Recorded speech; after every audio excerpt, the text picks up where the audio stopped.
काय ग, कामावर उरकली काही नाही सगळी? मला काय माहिती, मी काय राखणीवर बसले बे तिच्या. नुसतं चुरू बोलायला पाहिजे बघ तुला. मग अशी गेली होती तिच्या घरी राखी बांधायला. काम केली का नाही ते नाही माहिती मला. अगं पण आली का नाही तेवढं तरी सांग. आलीये, दे तुझा आवाज. देते की, पण तू काय चाकच्या हलू नकोस बघ. नुसतं त्या फोन मध्ये डोसकं घालून बस. शीतल, ए शीतल. काय मामी? अगं काय नाही, झालं का रक्षाबंधन तुझं? हा. मग काय दिली वावळणी? हा, साडी दिली. मग नवीन घेतली का लग्नातलीच फिरवली? नाही अगं म्हणजे नवीन घ्यायचा खर्च कशाला ना. बरं जाऊ दे, काम उरकली का तुझी सगळी? आता किचन मधली झाली, आता बाहेर जाऊन कापड वाळत घालते. पुष्पाताई, ओ पुष्पाताई, अजून आवरलं नाही तुमचं? आवरलं? कशाला गाणे हाय का आता? काय माहितच नाही जणू. नाही. काय झालंय? गावात एवढा कार्यक्रम आहे आणि तुम्हाला माहित बी नाही? कार्यक्रम कसला ग? आता चला, तुमच्यासाठी सगळे थांबल्यात. अख्खं गाव लोटले तिकडं, तुम्ही तिघी बी चला. अगं पण जायचंय कुठे ती तरी सांग. बरं थांब, मी साडी नेसून येते. चला आता, काय बदलत बसू नका. मुहूर्त जायचं आपला. चला चला. बया, असला कसला कार्यक्रम आहे? बरं चल जाडी, चल चल.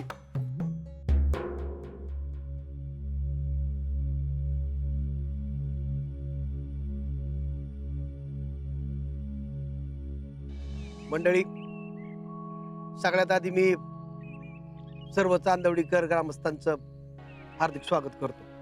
आज आपल्या सगळ्यांसाठी खूप महत्वाचा दिवस आहे. आपल्या गावचा सुपुत्र, आपल्या सगळ्यांचा लाडका शहीद जवान विक्रम राऊत यांच्या नावानं कमान उभी करायचं आपण सर्वांनी ठरवलं होतं.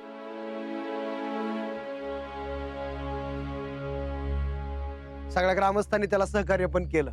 त्याच कामाचा मुहूर्त करण्यासाठी आपण इथं जमलो होतो.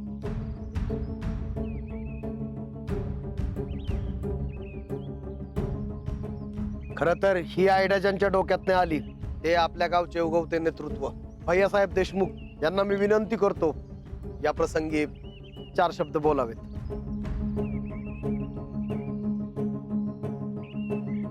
खर तर आपल्या चांदवडी गावचे खरे सुपुत्र शहीद विक्रम राऊत, खर तर यांच्या कार्यापुढे आमचं कार्य शून्यच आहे. नाही, खरंच शून्य.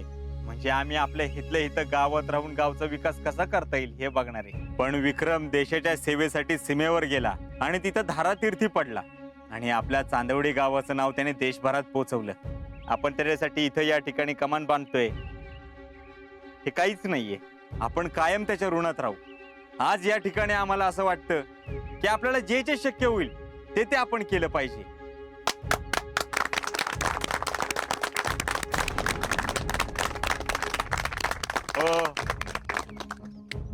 फार वेळ न घालवता आपण या कार्यक्रमाला सुरुवात करूयात. म्हणजे इथे लवकरच कमान पण उभी करण्यात येईल. तर मला असं वाटतं की आपल्या गावातले जे ज्येष्ठ नागरिक आहेत त्यांनी पुढे येऊन हे काम हातात घ्यावं. म्हणजे आकाराम तात्या असतील, बापू असतील किंवा गुरुजी असतील, यांनी पुढील कार्यक्रमाची सूत्र हातात घ्यावीत असं आम्हाला वाटतं. भैया, मी काय म्हणतो, आता एवढं सगळं नियोजन तुम्ही केलं, एवढी मेहनत तुम्ही घेताय, भूमिपूजन पण तुम्हीच करेल, आहे का नाही? गोट्या, अरे तो आमचा मान नाहीये रे. होय भैया, बरोबर आहे त्याचं.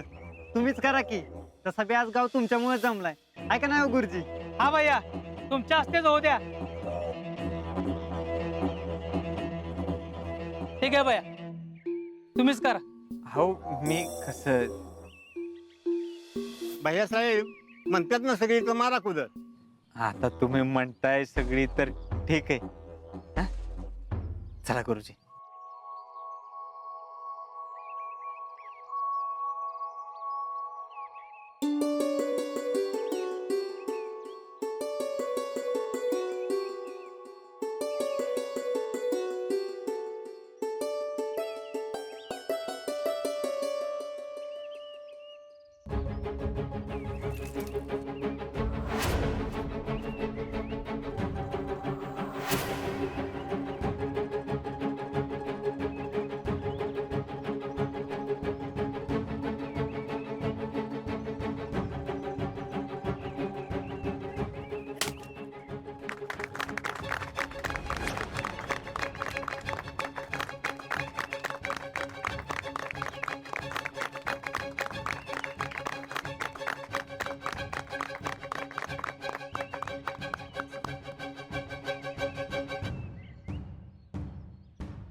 खर तर आज हे काय शक्य झाले हे सगळं तुमच्यामुळे शक्य झाले.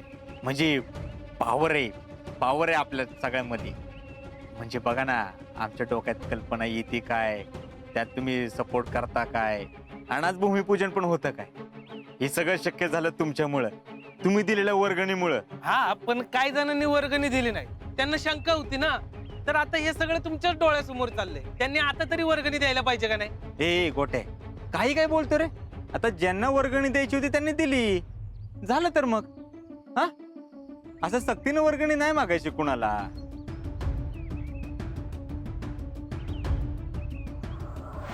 नाही तर गावातली लोक चिडतेत. हा, आम्ही सक्तीनं कुणाकडे वर्गणी नाही मागितली, हक्कानं चांगल्या कामासाठी पैसे मागितले. तर असू दे, आम्हाला अजून एक कल्पना तुमच्या समोर मांडायची. म्हणजे विक्रमरावच्या नावानं नुसती कमान उभा राहून काय होणार, असं लोकांनी मला प्रश्न विचारला. नाही, त्यांचं बरोबर आहे. तर विक्रमरावच्या नावानं आम्ही गावामध्ये एक संस्था उभी करायची असं ठरवले, आणि त्यानुसार काम पण ऑलरेडी चालू केलेले.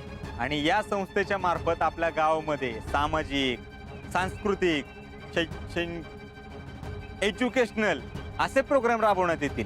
आणि गावचा विकास आम्ही या संस्थेच्या मार्फत करण्याचा विचार करत होतो. आणि आमचा असा विचार होता की कमानीचं काम पूर्ण झाल्यानंतर उरलेल्या पैशातून संस्थेचं काम हाती घ्यायचं. पण आता कमानीलाच पैसे कमी पडतात, तर कुणाला असं वाटलं की आपण मदत करावी तर बिंदास करू शकता. कारण जे चाललंय ते शेवटी आपल्या गावासाठीच चालले.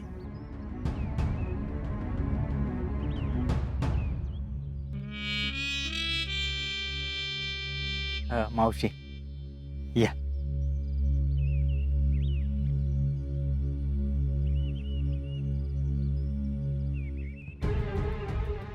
या सगळ्या कामामध्ये आपल्याला मावशींनी कायमच सपोर्ट केलाय. म्हणजे सदैव त्या आपल्या पाठीशी आहेत. तर आई, आम्हाला तुम्हाला असं म्हणायचंय, म्हणजे तुम्हाला जरी वाटलं ना मदत करावी तर बिनधास्त करा. अरे लेकरा, माझ्या पोराच्या नावानं कमान उभी करतोय, त्याच्या नावानं संस्था स्थापन करायची म्हणतोय. अरे काय म्हणून मी भरून पावले रे. आता मला अजून काय पाहिजे. आणि तुला सांगू का, मला मिळणारा जो पैसा आहे ना, त्या पैशातून जर माझ्या पोराच्या नावाने जर चांगलं काही घडणार असेल ना, तो सगळा पैसा तू घे.